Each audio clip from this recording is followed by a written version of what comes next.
All right, here we go, everybody. How you doing? Welcome to the circus.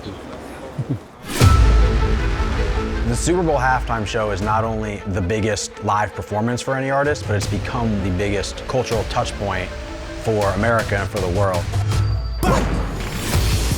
This is probably the most complicated halftime show in years. Here's our 4 stages. It's such a ridiculous feat to do this show in terms of the amount of people, the amount of engineering, the amount of time. It can get tense, especially, with the time crunch. Let's get out there, we got time to make up, let's go, hit the grass. We want the home audience to go, how in the hell did they get that out there in 7 minutes, and how are they gonna get it off?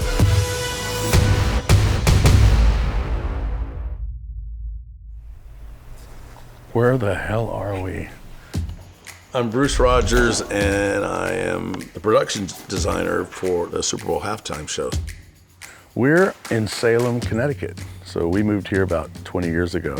Got a little bit of land that we can hide from the rest of the world.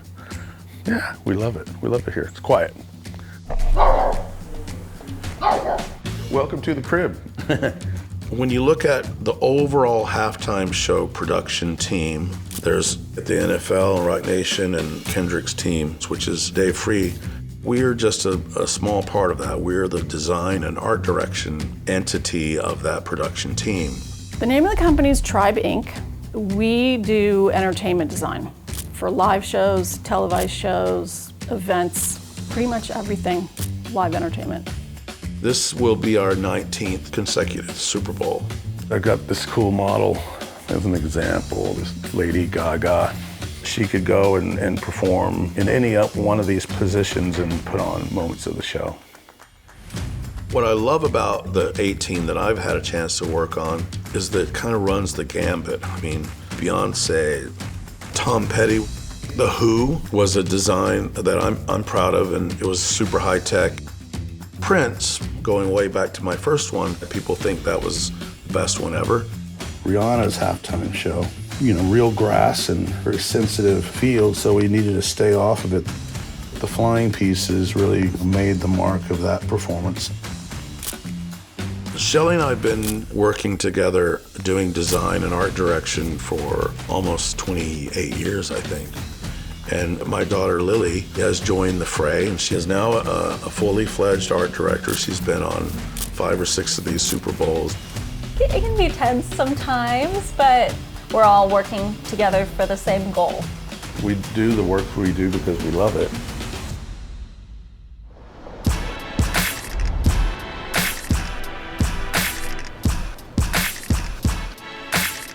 So this year we're in the Caesars Superdome.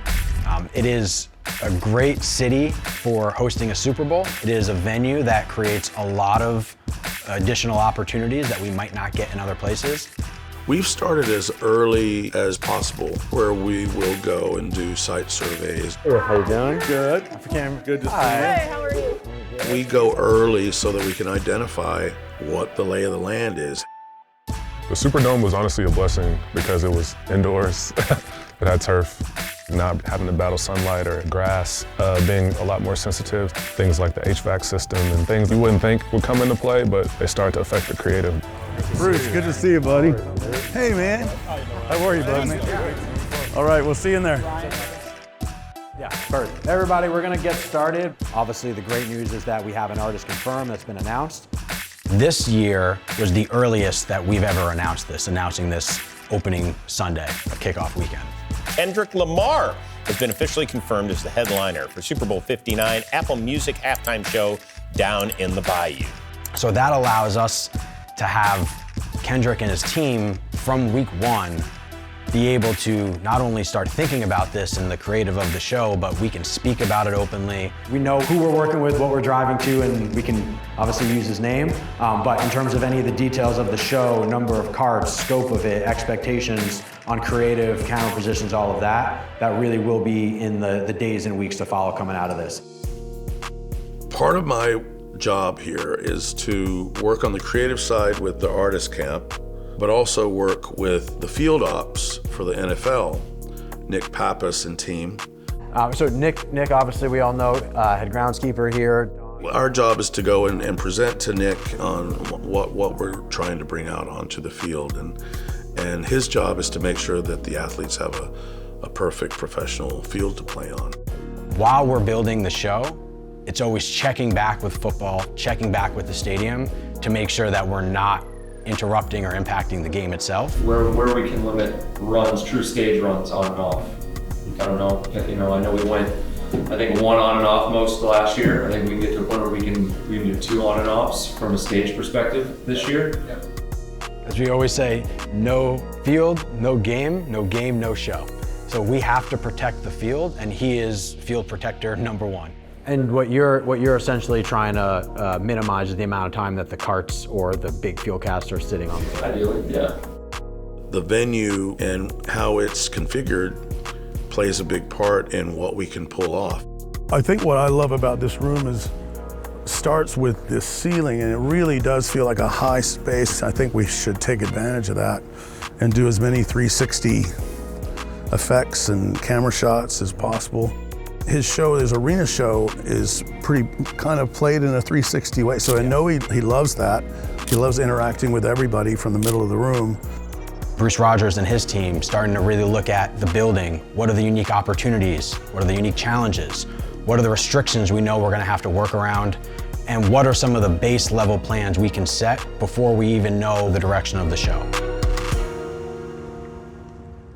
What we're trying to do today is just basically touching base, saying hello again. I think Mike's got some updates or some stuff he wants to present to us. Yeah, I can kind of talk through, here, I'll share my screen. I think that first call was more of like a brain dump, if you will, just to kind of test the temperature and like let the team know where our heads were. We're nowhere near having a full-on design, but we were starting to think about things we thought were interesting. My job is to take the creative that's going to come from the artists themselves, and my job is to help them get it on the field and off the field in time.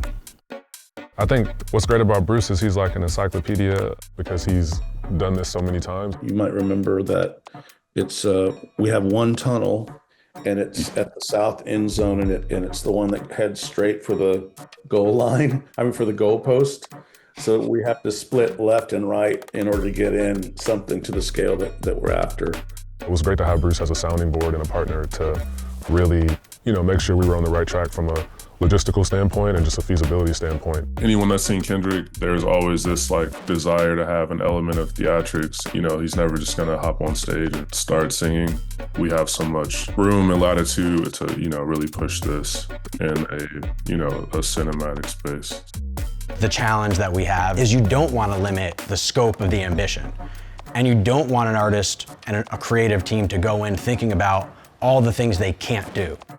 We knew we wanted streetlights. It's a recurring thing. That's in a lot of Kendrick stuff. It's in a few Kendrick videos, so I wanted to incorporate it into this performance. If we were to do something like this and then we have people on top of them, what does that look like? Is that feasible? I think Kendrick is looking for a chance to do something completely different. So we're looking forward to helping him make that happen. This year, we have to travel underneath the goalpost. We can't remove the goalpost, and that limit is a 9-foot, 8-inch high max height of anything that we roll through the tunnel. There's 8 street lamps, and the tricky part is these have to be carts that are rolled out. Obviously, the street lamp will be down and lift up into place once it gets out there. So we drew what you see here. We hand that to our set shop, and so now we're building mock-ups. So this is one of our street lamp carts. We bought real street light poles, cut them down to size, and then heavily modified them to be secure for the acrobatics that'll go on top. It's December 10th, so we're in the midst of going. We gotta go. We had a big meeting on Zoom yesterday with the set shop. So that we're dividing and conquering how we're gonna build everything. And there's so many things to build in this design. From very early on, Dave Free was really keen on this idea of rudimentary childlike shapes, triangle, circle, square, X. And then we landed on this formation that felt like a video game controller, if you will. Here's our Kendrick stage, and here's our 4 stages that are the shapes of the video games. This idea of us being at a game and playing a game within the game was like what we wanted to get across. It's probably the most difficult that I've seen. We've never had 4 stages before. We're in the middle of our fabrication shop. This is the main staging components that people will see. So we've got square stage, circle stage, triangle stage, and a bunch of other elements. We just go right through the holidays, give everybody Thanksgiving off, give everyone Christmas off. Other than that, we're working straight through. And that's 250 people going solid, solid, solid. This literally will change the way you do halftime. We'll have to have a full team building the square. Same with the diamond, same with the circle. We're still in a nationwide search for a Buick GNX that's 1987. The car was one of those early things as well. Obviously, by the time the Super Bowl happened, GNX had dropped Kendrick's album, so I think the car is the icon of this era for him. And it's on his album cover, it's in the video, so it was only right to have it as a part of the performance. It's both a sort of rare and popular vehicle. It's obviously a classic, and we wanted to find one within our timeline that was pretty much ready to go as far as the exterior went, and then allowed us to do the work we needed to do on the inside. The car is on top of our square. It's basically going to be a shell inside, and we're going to do, it's like the clown car where 30 dancers will come up from underneath and come out. So we gutted the interior, made room for all of those dancers to appear. So now we're looking underneath the square stage carts where the car will go. So as you can see, it's a lot of open space for the performers to be in. The cones indicate a giant hole in the top of that stage. Over that hole goes the car, and then through the hole with that access ladder and others are where the dancers will come out. Today, tomorrow, and Saturday is the bulk of our shipments. We've got about 21 trucks going to New Orleans. We've shipped triangle stage so far. We're putting circle on right now, and then we'll get a couple of the square stage carts on at the end of the day. We'll be in LA for the majority of January, and then move our operation down to New Orleans as we get closer to the game.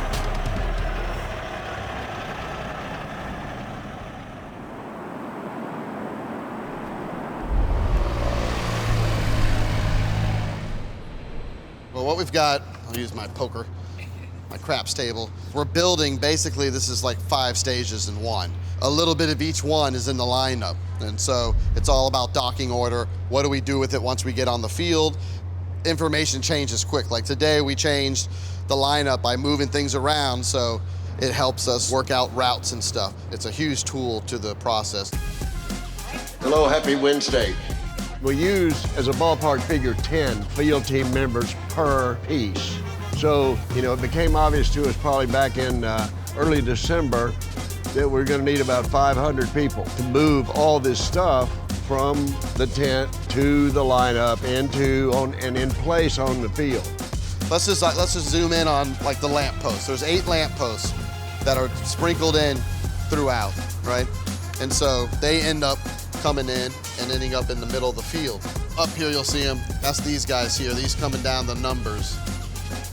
So it's really going back to the model to try to explain this to hundreds of people on all different levels, from cart leaders to the field team, from design team, from everybody.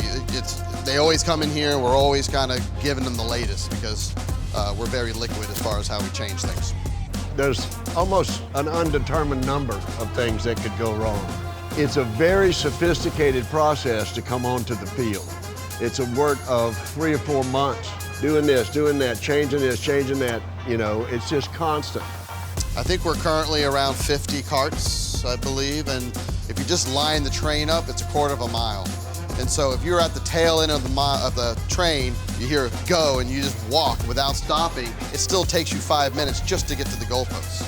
And so that means it has to be a perfect flow onto the field for us to build it in 5 minutes. We're not moving. Get your chalks. Get ready to roll. Stand by. Radio silence. That means don't talk. Go. That's a go. Move out. Do your talk. Moving out. Moving out. We're gonna thread right through this thing and get on the other side. It's Wednesday night, rehearsal week. We have about 3 rehearsals this evening. Everybody has to work together to make it what we need it to be for Super Bowl Sunday. So really what we've got going here is we've got the majority of our staging crew is coming through the south tunnel.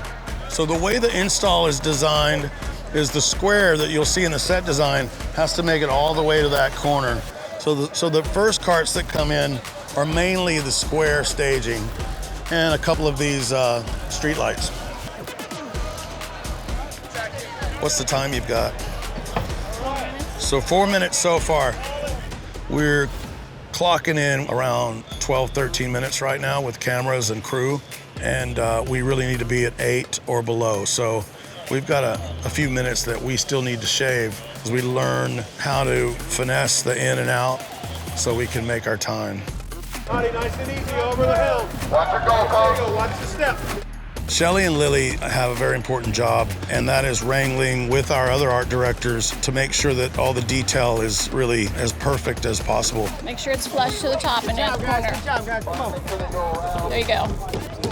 It's really difficult to put down a field cloth because unless you're anchoring down anything, it's going to move. And the dancers here, there's 400 dancers, so all their syncopated dance moves tend to push the fabric. Can you, do you have an iron?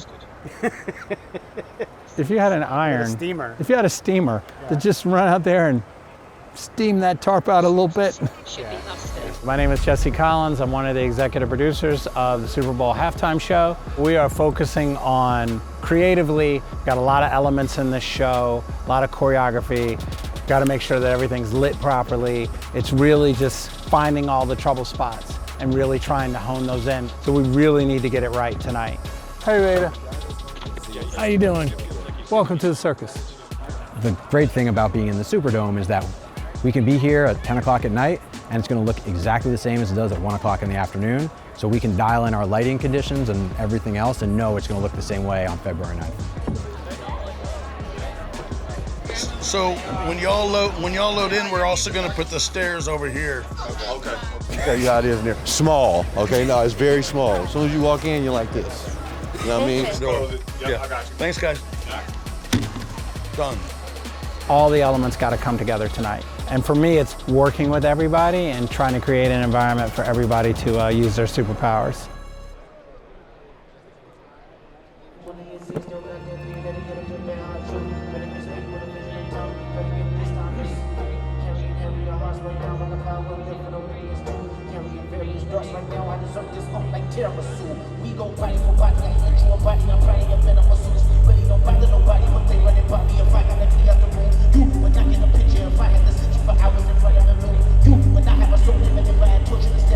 Video Village is where all the producers are. It's where Kendrick's team is. We're talking to Hamish and Dave, our directors who are in the truck. And it's just a place for us to try to figure out what we can address now, what we'll address later, and just try to really help shape this thing. Just watching this, the lighting cues look more dramatic than last. Yeah. Yeah. It's way more dramatic than it was last night.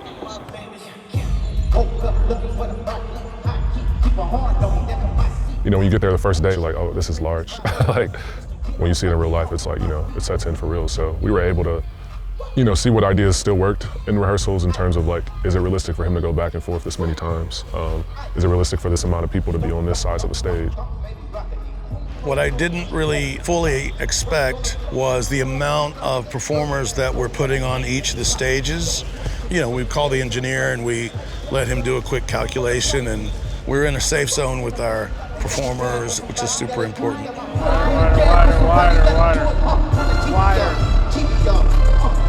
We're going to do this about 2 times fully through and a handful more in pieces. And then once it stops, then we get to address all the notes and reacting to whatever challenges we have to address. Joey, do you want to do the grip tape? Yeah, Julio's ready. Okay. All right, what we're going to do is we got a request to add a little bit of grip tape because Kendrick is up here and it was too slippery. So we're going to add some grip tape.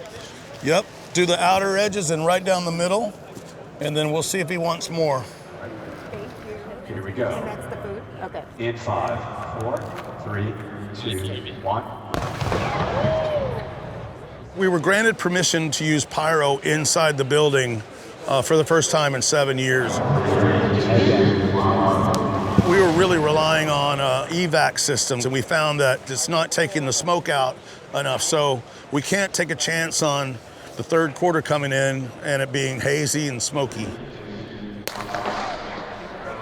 They just did one of each kind of the pyro to make the cast aware, so that they knew in this next run, I think, that we'd be doing full pyro.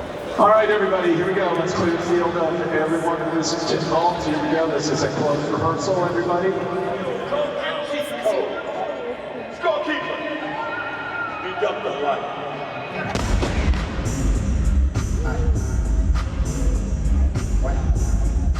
Rehearsing this much for 13 minutes is definitely new. So the rehearsals was such a critical battleground, if you will, to just really test out the ideas because you have such a limited time.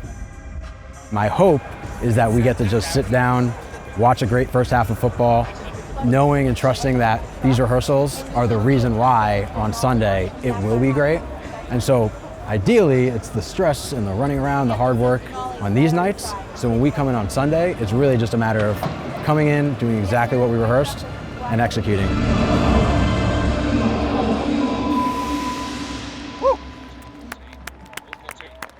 I think we got a good show. I think we got a really good show, yeah. Woo!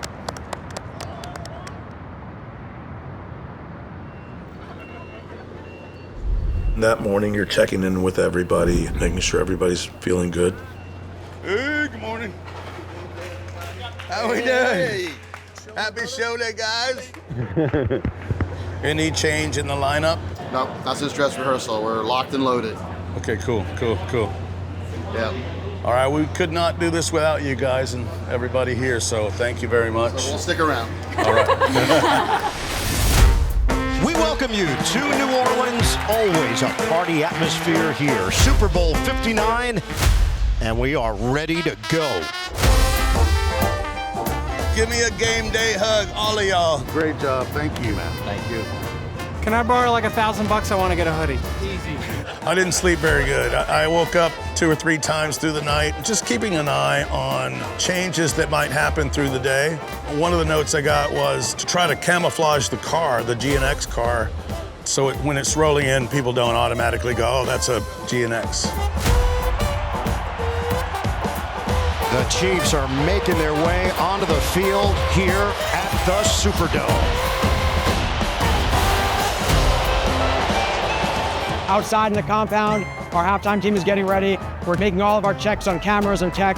But right now, the biggest unknown is that in order for us to be able to effectively clear out the smoke and the haze after halftime, we need to open up the vents in the very top of the dome all the way to their widest.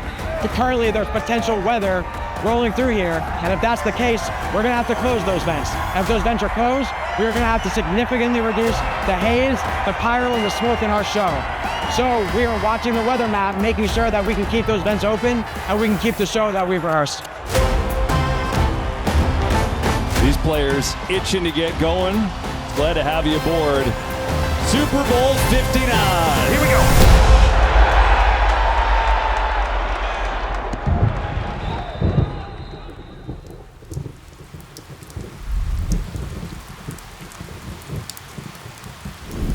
Do you know if it's still raining out It there? is. Is it like a torrential downpour out there? I'm seeing 90% for the next at least 20 minutes.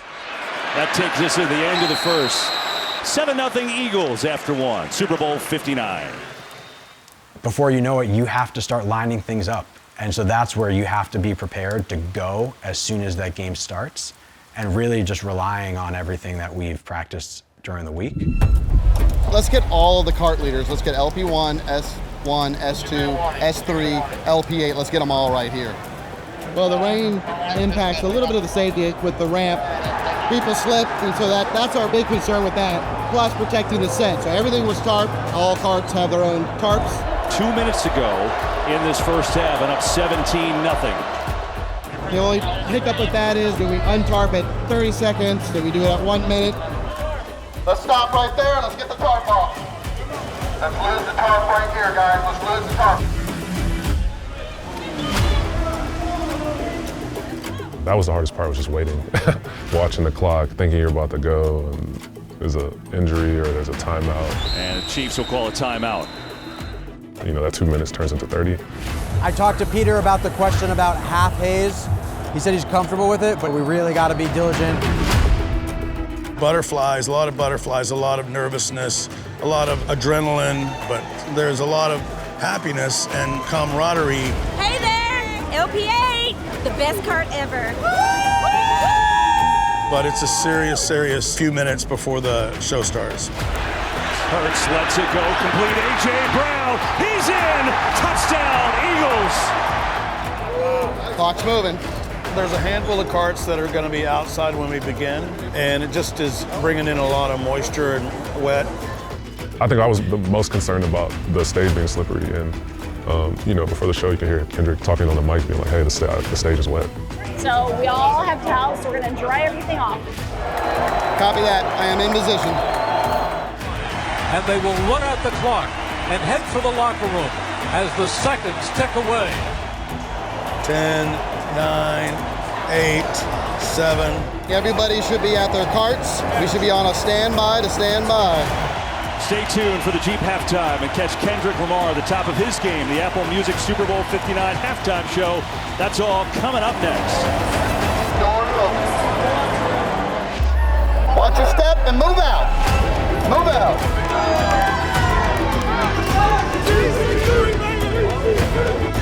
Let's get out there. Let's get out there. We got time to make up. Let's go. Hit the grass. Hit the grass. Let's see 3. Come on down. The people up in halftime control at that point, we are on comms, we're communicating. Jesse, we're gonna open the roof. We're gonna open the roof? Woo! We're go for pyro. But we can only watch and hope that everything we rehearsed and talked about is being executed as it needs to on the field. Woo! That's nice. And we'll have 8 minutes to get everything set and into place for the start of the show. And that means it's 7 minutes. We have to call the point of no return for the commercial break, which is a minute long to run. Go to your spots, go to your spots. All right, the lights are out. That means the halftime show is coming your way. So now we're in the point of no return, 1 minute. When we come back, it's Kendrick Lamar. So it's 7 minutes, even though we're not fully set. Once we call it, there's no turning back. Watch step. How'd it go, all right? Is his car nice and dry? Yep. We're good. 20 seconds, 90, 80, 70. Here we go, everybody.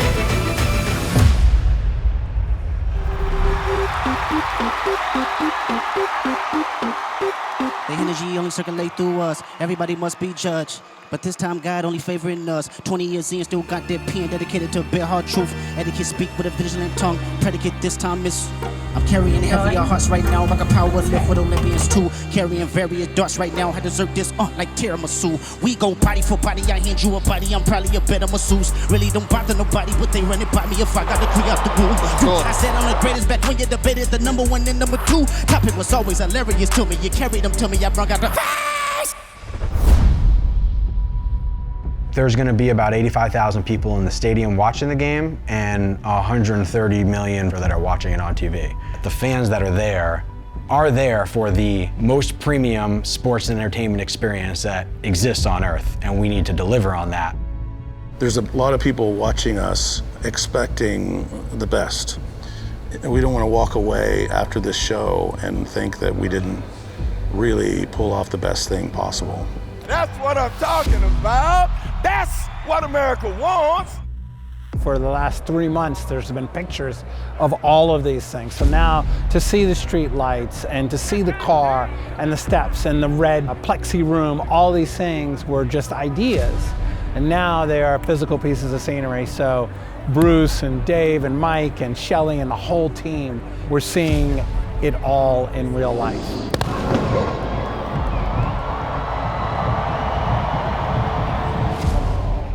There's definitely the exuberance and the high fives and the hugs when the show ends.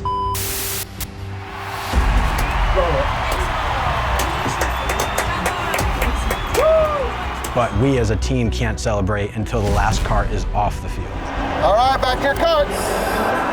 Run out, move out, move out. When we're running off the field, it's first come, first serve to get through that tunnel. Cart coming through, SL2, let's go. So it's chaotic. Move, keep going, this line. Stand by, line them up, give me a line. Everybody's just running as fast as they can to the tunnel. The cast, the dancers, cameras, trying to get out. Moving, this side. Just line up, you guys hold. And in this stadium, there's one tunnel. So everybody's going to the same place. Once we load all the stages off the field, once the crew all empties out, that to me is the moment of celebration. We did it. Once everybody gets in the tunnels, it feels really good. And it feels really good to have the volunteers be really proud of what they did. Shelly, Lily, I'm really proud of them. My daughter Lily, she's fierce and she's fearless, and she got bit by the bug and she loves it. One of these days I'll probably do my last halftime show, but I'm looking forward to what she does 35 years into her career like I am right now. It's a big team. It's a really big team, and so you just kind of know that everybody's an expert in their field. We have the best lighting, best audio, best producers, best directors. Yes!